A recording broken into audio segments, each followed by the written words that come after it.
Hey guys, I was asked to show an oscilloscope that I made based off of what is becoming popular on YouTube called oscilloscope music.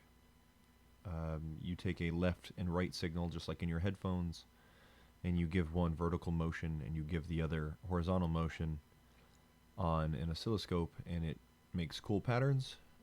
So I used processing here to create this oscilloscope here on the right, which is interacting with my voice, but since it is mono, the left and right channels are the same, so it moves just like a single line.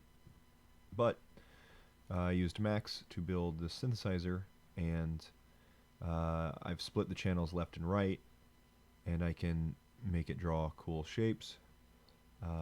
For example, if I just give it a 1 hertz loop, you'll see the dot spin in a circle. It's going to react to my voice too, so I'm going to stop talking here in a minute. But it goes a full circle every second because it's 1 hertz. And then now there's 4. And you can't hear anything until it gets to 20 hertz because that's how the human brain works. But once it gets to 20, you'll hear a low hum and it'll make a circle, and I'm going to modify some things to make it make cooler stuff. So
you get the idea.